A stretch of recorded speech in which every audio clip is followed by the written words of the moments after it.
réfraction, j'opère un moment, et là, 50 ans, ou 49, ou je ne sais pas, il n'avait pas de cataracte, et je lui ai fait un LASIK, et j'ai traité 10 sur 10 de loin à sa demande, sur demande écrite. Et elle était hyper contente. Elle est revenue, elle ne voyait absolument pas le prêt, elle mettait des lettres, elle était hyper contente. Elle dit, moi, ce que je veux, c'est la vision de loin. C'est son choix.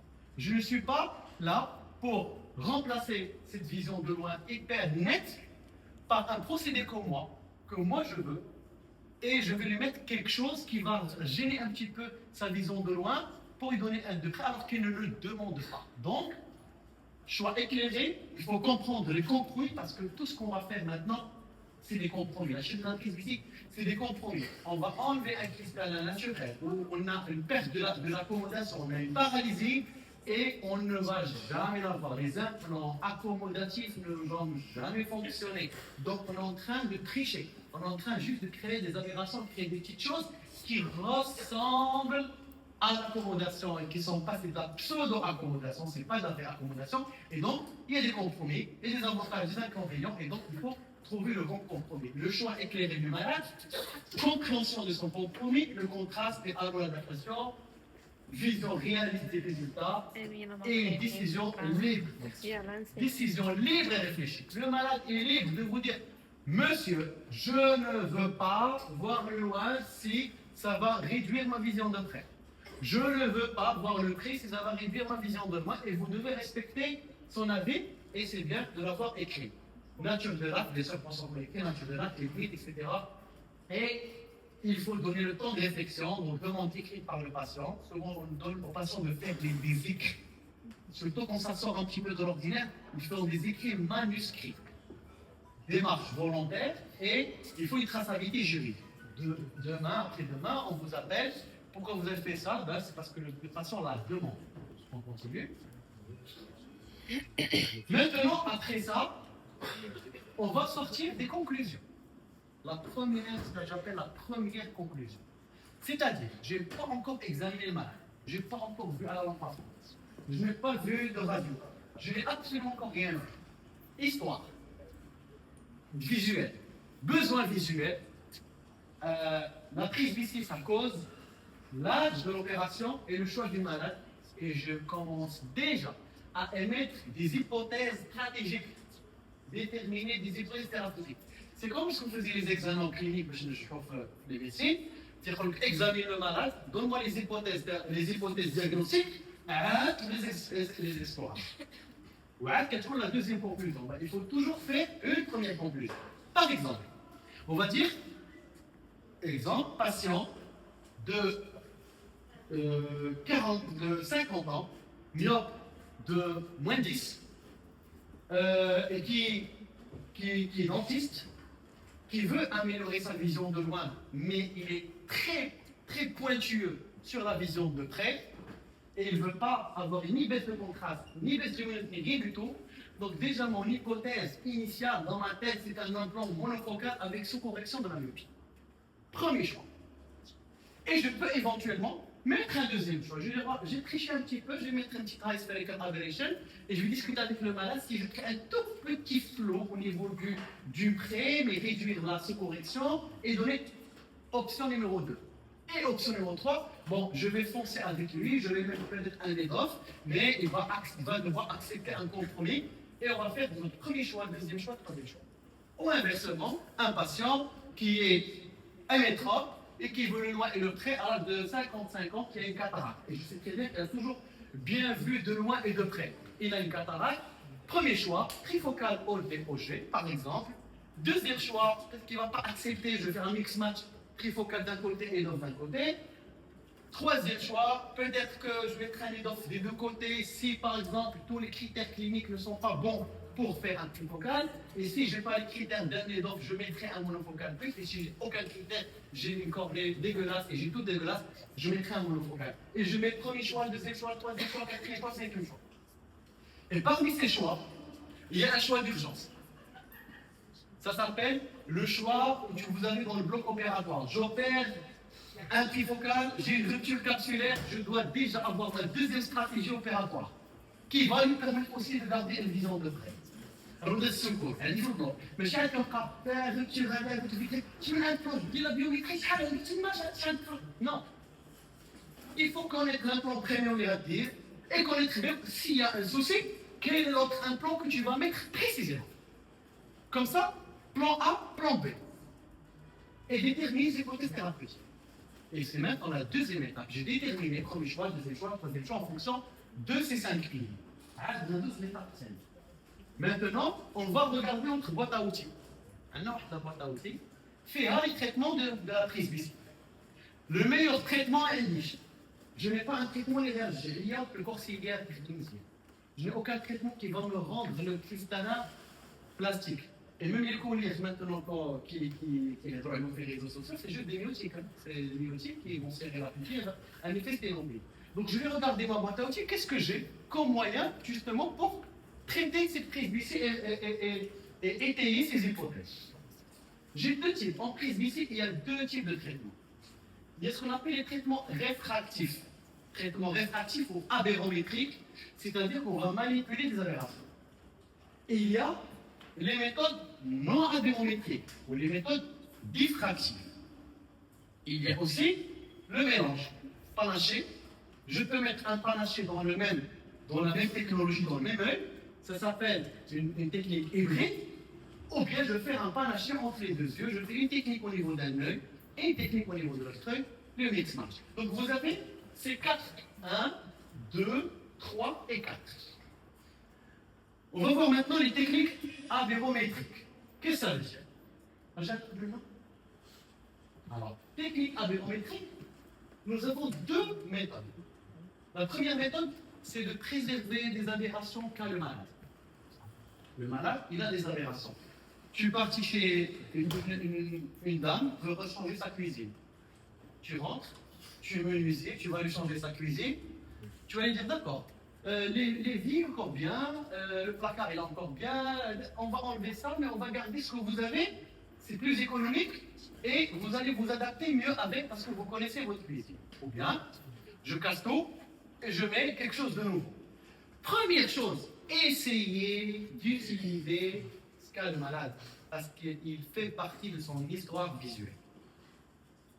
Donc, la première aberration qui a été utilisée dans le monde pour traiter la presbytie, c'est la myopie. La myopie, c'est la première aberration, même aux États-Unis actuellement, le traitement de la presbytie se passe surtout par l'essai et myopie, soit une sous-correction de myopie de façon égale, soit une monovision, mini-monovision, micro-monovision. Deuxièmement, une autre aberration qui vous laisse le prêt, c'est l'astigmatisme. L'astigmatisme myopique vous permet, grâce qu'on va voir tout à l'heure, et les cornées irrégulières. Une cornée irrégulière qui contient des aberrations déjà naturelles peuvent vous donner une bonne vision de près. Ou bien, donc, soit on préserve ce qu'il a, soit on cherche dans sa cuisine, rien n'est valable.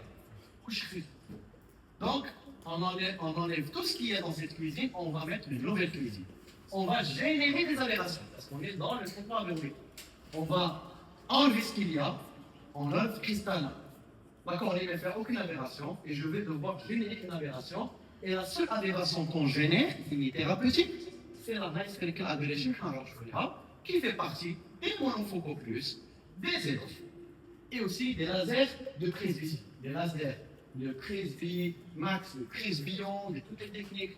C'est quoi? C'est qu'on ajoute dans une cornée nice critical aberration, et tous les implants réfractifs, c'est qu'on ajoute dans l'implant des high spherical aberration avec des doses différentes, avec des manières différentes qu'on va voir tout à l'heure.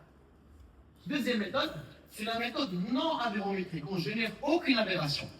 C'est la méthode diffractive. Ce sont les implants bifocaux et les implants trifocaux. C'est-à-dire qu'on n'augmente pas les aberrations volontairement, on ne diminue pas les aberrations volontairement, on diminue juste le défocus et on diminue le défocus et le cylindre quand c'est un torique. Mais on ne génère pas volontairement des aberrations. Si on génère des aberrations, c'est qu'on a un problème. Et les stratégies combinées, c'est juste des mix-match. On va utiliser un implant de ce type de ce côté-là, un laser de l'autre côté, un implant de ce type de côté-là, un implant de l'autre côté. Et les approches hybrides, vous avez dans le même système deux technologies différentes. l'implant trifocal torique est un hybride. Vous avez une aberration et vous avez la trifocalie. C'est un hybride. C'est deux technologies. Fait une aberration que vous corrigez, vous faites la diffraction. On continue. Donc là, je ne vais pas vous refaire, c'est la même, ça se reprend, le slide suivant. Maintenant, on va commencer par la sous-correction intentionnelle de la myopie. Sous-correction intentionnelle de la myopie. Donc, le myope, si tu corriges de loin, donc tu vas voir l'image sur la rétine. Et si tu corriges un myope fort, aussi, tu auras l'image sur la rétine.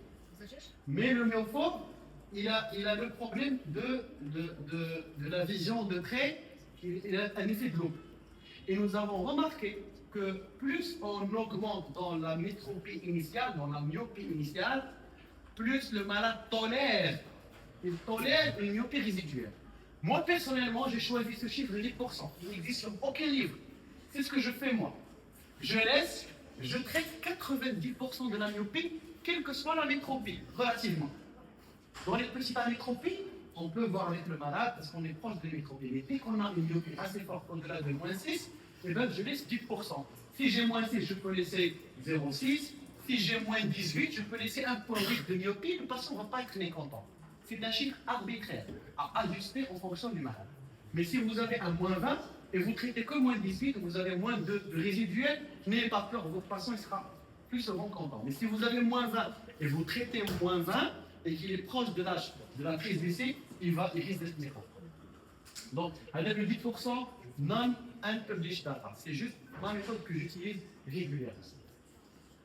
Et on a différents moyens de faire entrer les deux yeux. Monovision, la monovision, c'est moins 3 de différence. C'est 3 degrés de différence. C'est comme l'occlusion sauvage. L'occlusion sauvage, c'est fermé une semaine par la médaille. On a 0 de cible, on a moins 3. Et puis il y a la mini-monovision, on cible moins 1,50, moins 1,75, c'est entre les deux. Pourquoi? Parce que ça, c'est pas toujours toléré. Et on a la micro-monovision, on a moins de 0,75, on laisse un petit moins 0,50 entre les deux. Mais ça, c'est pas valable pour tout le monde. Pour les petites amétropies, on peut tolérer ça, mais on ne peut pas faire tolérer à quelqu'un qui avait moins 4, ça, il ne va pas le tolérer. Ça, on peut aller vers des amétropies très très fortes. On continue. La sous-correction de l'astigmatisme myopique. L'astigmatisme myopique, c'est quoi? L'astigmatisme, c'est une aberration où vous avez un flot méridional et vous avez ce qu'on appelle le conoïde de Sturm. Et le conoïde de Sturm, il est comme ça vous donne un flot sur un méridien différent en fonction de l'eau de près. D'accord? Mais le cerveau, comme on a dit, le cerveau il a cette capacité de construire l'image, de compléter la construction de l'image, de la compléter, c'est qu'à des doses faibles, non toxiques, je ne les connais pas. Il n'y a aucun tableau dans le monde qui va vous dire que la dose n'est pas toxique. Donc, à 0,75 ou 1,50 passera le proche. Donc, il n'y a pas de chiffre dont je vous dis, voilà, cette dose est toxique, cette dose n'est pas toxique, puisque c'est en rapport avec une expérience visuelle. Donc, il y a une valeur au-dessous de laquelle le malade tolère. Et il y a une valeur au-delà de laquelle le malade ne tolère pas, quel que soit l'axe. Sincèrement, des malades avec l'astigmatisme inverse, congénital, sont rares, mais j'ai laissé l'astigmatisme inverse et il est très constant, parce qu'il est habitué. Donc, laisser un faible astigmatisme résiduel, ça diminue un petit peu la netteté de loin, mais c'est une aberration pour laquelle le patient qui a 50 ans, il a tout crainsi un mois de l'astigmatisme. Adapté, il n'a pas de temps, il n'a pas besoin d'un temps d'adaptation. On continue. Maintenant, quand on a des cornées irrégulières, exemple, un kératocone. Vous avez parfois des kératocones, et je viens de voir un cas hier, un patient qui est venu justement pour prélever la vie. C'est un docteur, je ne sais pas. Ok, je prends l'activité, le loin, il voit 8-18. Le trait P3, binoculaire. On a fait la topographie, c'est un kératocone. Je dis félicitations monsieur, vous avez eu votre presbylasque. Il a déjà été traité. Parce que le compromis qu'il veut, je lui ai posé la question, qu'est-ce que vous faites? Vous conduisez, oui. Est-ce que vous avez la conduite? D'accord, oui, avec mes lunettes, j'arrive à conduire. C'est un kératocone pas très important. Je vais te le téléphone dialogue, il a pris les messages, il lit tous les messages. La montre, il lit la montre. Wesh. Est-ce que je vais lui dire, mais vous avez un kératocone, c'est incroyable, c'est une maladie grave? Non, je lui dis félicitations. C'est une maladie, mais chez vous, vous avez dépassé l'âge où ça peut évoluer, et les gentils, et félicitations, vous êtes opéré maintenant. Donc, c'était finalement une très bonne nouvelle pour lui, il est très content, il est sorti. Parce que finalement, il avait de la coma, high spectral aberration, à des faibles doses, non toxiques. Même si je regarde les aberrations, je suis gris, je tableau, et je vois qu'est-ce que c'est, ce RMS qu'il a, est-ce qu'il est toxique, pas toxique? Non, il n'y a pas de toxicité dans un livre. C'est le ressenti des malades. Je dis, comment vous vivez? Je me dis, je vis très bien. Mais moi, on m'a parlé de correction, moi je ne veux plus porter des lunettes, je veux du 100% sans lui, je dis, c'est pas possible. Même les patients qui sont très bien, on les opère de prise d'ici, ils ont toujours des petites lunettes.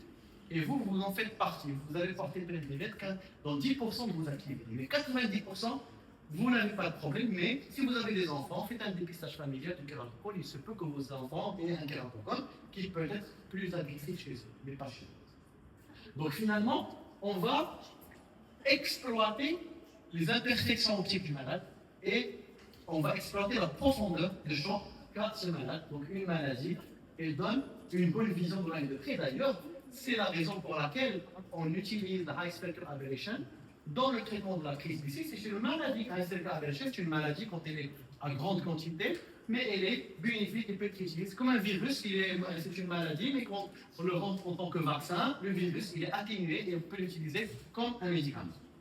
On continue. Une chose.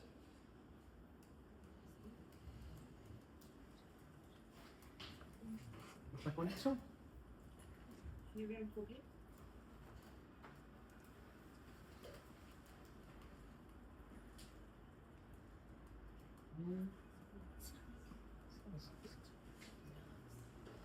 Voilà. Alors ça, c'est les aberrations optiques. Donc ça, c'est le polynôme Zernicke. Vous avez des différentes aberrations. Quelles sont les aberrations ici qui peuvent nous aider à voir le prêt? La myopie, les focalisations, l'astigmatisme, il peut nous aider à voir le prêt, mais quand il est dans le versant myopique, la coma, elle peut nous aider à voir le prêt. Le tréfoil, c'est une aberration très périphérique, donc elle ne nous aide pas.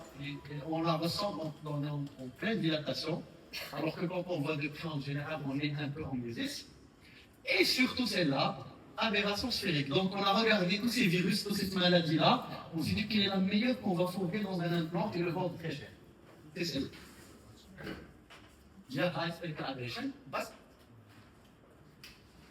Alors, maintenant, je vais détailler l'induction de l'aberration.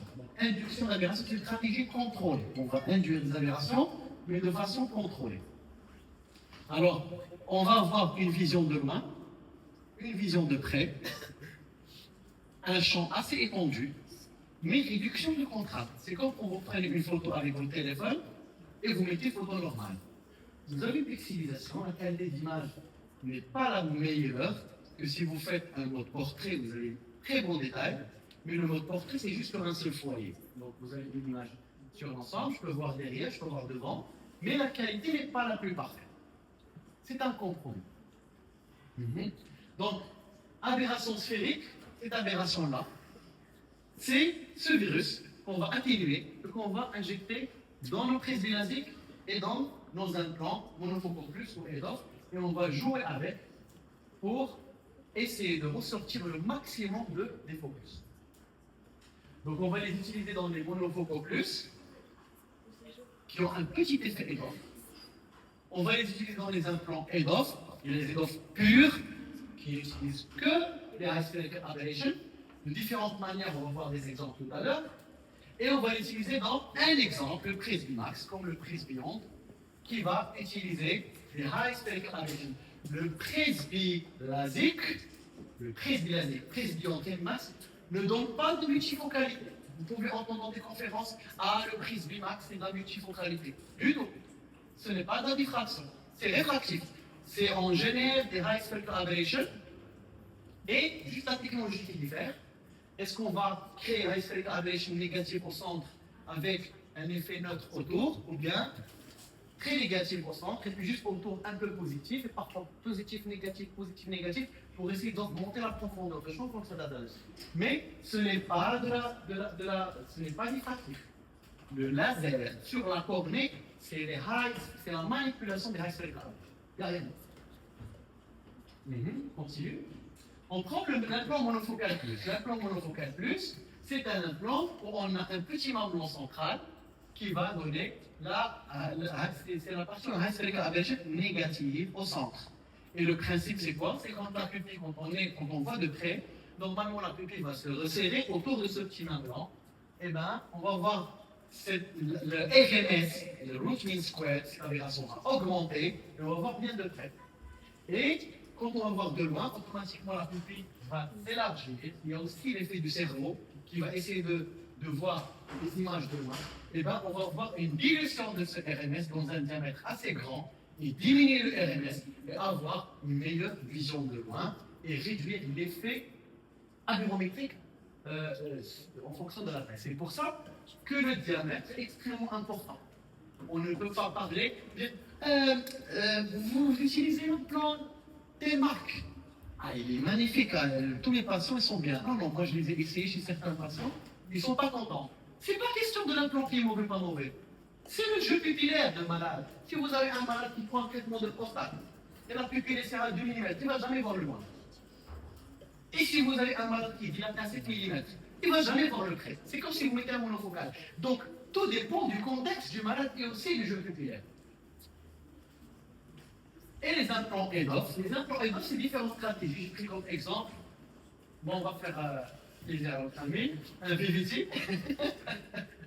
Alors, le VVT, qui a aussi des aberrations à sphérical aberration au centre, puis autour. Ici, l'italien, le mini-web. Vous avez le mini-web Proxa. Il y a le Proxa, vous avez 4 cercles. Un sphérical positif, entouré d'une négative, entouré d'une positive, entouré d'une négative, entouré d'une positive. Quand vous avez la pupille qui est serrée sur le centre, un sphérical négatif très élevé, c'est pour ça qu'il est appelé Proxa. Vous voyez le près. Sur celle-là, vous avez juste comme ça, et même quand elle est serrée, la race sphéricale n'est pas aussi forte, ça vous donne une vision intermédiaire, et ça vous permet une meilleure vision de loin. Et l'implant mini-well, c'est un système mix-match. C'est un EDOF bilatéral à technologie différente, avec un mix-match. Il ne met pas le même implant des deux côtés, il met deux implants différents. Contrairement à VVT, il met le même implant des deux côtés. Et donc, vous allez voir que chaque société a ce qu'il a différent. Pourquoi il y a cette différence? C'est parce qu'il y a des licences. Chaque société a une licence, elle est déposée. Quelle société a la technologie générale? Donc, chaque société crée une petite niche. Elle crée chez Hajab l'implant qui est différent de l'autre, comme ça. Si moi j'ai une société, je crée un implant mini-web, demain mini-web, ils vont me poursuivre en justice. Donc, je suis obligé de créer chez Hajab autour. Ah, là, ou fort, on a des diffractions derrière, on a des pour le changer, on les pattes dialogue, pour que je ne sois pas pour parce que la chiffre est en cours d'industrie. Le Prismax, donc le Prismax, c'est le laser sur Schmidt que j'utilise et qui va créer exactement le même effet d'un EDOF. Quand certains disent multifocalité, ça veut dire que ça va créer high sphérical négatif ici, high sphérical positif ici, et puis zone optiquement neutre. Ce n'est pas de la multifocalité. La multifocalité, par définition, c'est des trifocaux et des bifocaux, c'est une technologie à part. Ici, c'est des aberrations. Donc, on a une zone comme ça avec high sphérical aberration de ce type-là, une partie autour qui est plus plate. On a une autre valeur de high sphérical aberration, on prend ce diamètre. On continue. Ça, c'est un titre d'exemple. Il y a d'autres moyens. Et dans le prisme bilasique, comme on n'a que des méthodes aberrométriques qui ont des effets sur le contraste, sur la lumière, etc., eh ben, on va devoir faire des compromis. Soit on va faire la même chose de l'autre côté, soit souvent on va mettre un